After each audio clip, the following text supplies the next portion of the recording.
دیکھیے میں علیمہ خان صاحبہ کا سن رہا تھا بیان، کیا ان کو اسٹیبلشمنٹ نے چھوڑنا ہے، کیا ان کو حکومت نے چھوڑنا ہے، کیا وہ ایک سیاسی قیدی ہیں؟ پہلی بات تو یہ ہے کہ بانی پی ٹی آئی سیاسی قیدی نہیں ہے، وہ ایک اب ان کی حیثیت مجرم کی ہے، عدالت سے وہ سزا یافتہ ہیں، ان کی رہائی کا صرف ایک ہی راستہ ہے اور وہ عدالتی راستہ ہے، عدالت ہی انہیں چھوڑ سکتی ہے۔ مگر ان کے کیسز بھی نہیں سنے جاتے، ان کی تاریخیں بھی نہیں لگائی جاتی، تو پھر تو یہ سیاسی ہو گیا ہے۔ نہیں، اور وہ کس سے مخاطب ہیں وہ بھی تو سنیے آپ۔ دیکھیے بات یہ ہے کہ ان کا کیس اپنے میرٹ پہ آئے گا نا، وہ ایک اکیلے قیدی تو نہیں ہے۔ پاکستان میں اس وقت ہزاروں لوگ جیلوں کے اندر ہیں جو سزا یافتہ ہیں اور ان کی اپیلیں بھی لگی ہوئی ہیں، اور اس کا ایک روسٹر ہے جس پر یہ کیسز لگتے ہیں۔ اب اگر وہ یہ چاہتے ہیں کہ ان کے ساتھ ایک کوئی علیحدہ بندوبست ہو یا علیحدہ نظام ہو تو وہ ایک علیحدہ بات ہے، لیکن جب بھی ان کا کیس لگے گا ہم سب عمران خان صاحب کے زخم خوردہ ہیں، ہم نے ان کے جھوٹے کیس بھگتے۔ آج وہ کہتے ہیں کہ جی میرے بھائی کے ساتھ بڑا ظلم ہے ڈیالہ میں، ایک ان کے جو بیٹے ہیں کہتے ہیں کہ جی ہمارے باپ کو ایک ایسے سیل میں رکھا ہے جہاں پھانسی کے ملزموں کو رکھا جاتا ہے۔ تو آپ کے والد صاحب تو یا بھائی صاحب جو ہیں وہ سزا یافتہ ہے نا، مجھ پہ تو کوئی سزا بھی نہیں تھی، الزام یافتہ تھا، میں صرف خان صاحب کا الزام تھا، مجھے اسی سیل میں رکھا ہوا تھا جس میں آج وہ ہیں۔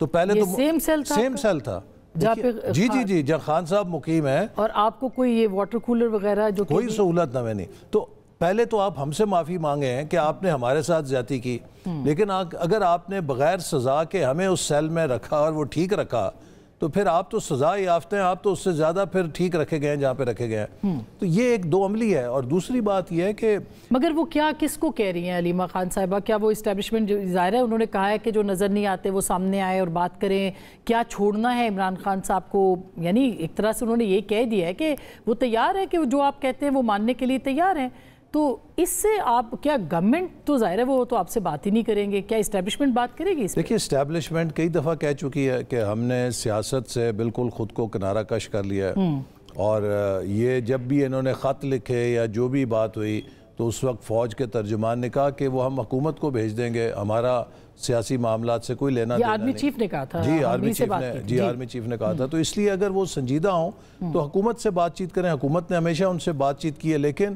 جب وہ بات چیت کرتے ہیں تو اس پہ مکر جاتے ہیں۔ 26ویں آئینی ترمیم پہ ہم نے ان کے کہنے پہ پارلیمانی کمیٹی بنائی، اس میں اتفاق رائے ہوا، اور جب وہ اتفاق رائے بانی پی ٹی آئی کے پاس ان کی اپنی جماعت لے کے گئی، انہوں نے اس سے انکار کر دیا۔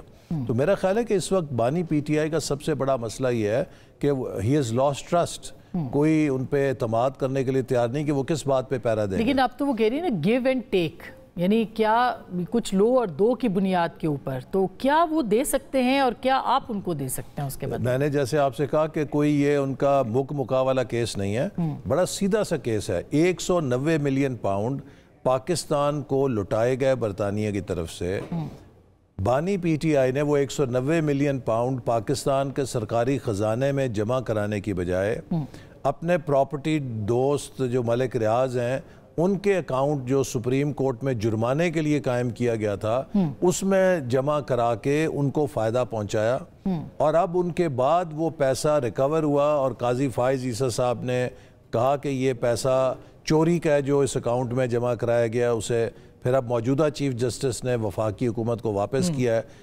سوال یہ ہے کہ اگر آپ 190 ملین پاؤنڈ جو کوئی 60 ارب روپیہ بنتا ہے اس کی چوری کریں اور دستاویزی طور پہ اس کا ثبوت موجود ہو، اور آپ کہیں جی کہ مکا کر کے مجھے چھوڑ دیں، تو اگر آپ کو چھوڑنا ہے پھر پاکستان کی عدالتوں میں جو کیسز ہیں چوری کے، جو جیلوں میں لوگ 10,000 5,000 جیب کسی نے کاٹی ہے، کسی نے کوئی گٹر بیچا ہے، کسی نے کوئی اور چھوٹا موٹا ڈاکہ ڈالا، ان سب کو چھوڑ دیں پھر آپ۔ اگر 60 ارب روپے کی چوری کوئی چوری نہیں ہے تو آپ مجھے بتائیں کہ پھر اس ملک میں کون چور ہے؟ لیکن سی بی ایمز کی بھی وہ کہہ رہی ہیں نا کہ اگر آپ کہیں تو چھوڑنے کے لیے تیار ہے، نہیں چھوڑ دیں، وہ کہتے ہیں کہ گیو اینڈ ٹیک۔ تو اگر کوئی سی بی ایمز کی بات ہو احسن صاحب، تو کون سی سی بی ایمز ہے جو کہ گورنمنٹ کہے؟ اول تو وہ آپ سے نہیں بات کہہ رہی، وہ تو کہہ رہی ہیں اسٹیبلشمنٹ سے بات کر رہی ہیں، تو کون سی سی بی ایمز ہے جو ہو سکتا ہے؟ بات پھر وہی ہوتی ہے نا کہ گیو اینڈ ٹیک کس بات پہ؟ دیکھیے سزا ہوئی ہے، 190 ملین پاؤنڈ آپ نے خرد برد کیے ہیں، اس کا دستاویزی ثبوت ہے، آپ کی چوری پکڑی گئی ہے۔ اب اگر آپ کو گیو اینڈ ٹیک کر کے کون سی طاقت ہے؟ مارشل لا تو نہیں ہے کہ جو این آر او جاری کر سکتا ہے؟ ہو سکتا ہے وہ 9 مئی کے بارے میں بات کر رہے ہوں۔ یہ اب مجھے نہیں پتا. اب 9 مئی کے حوالے سے بھی آپ دیکھیے کہ فوج نے ایک بڑا جسے کہہ لیجئے کہ بالکل اکراس دا بورڈ کیا ہے. کئی سینئر ریٹائرڈ فوجیوں کو سزا ملی ہے. انہوں نے کسی کو سپیئر نہیں کیا.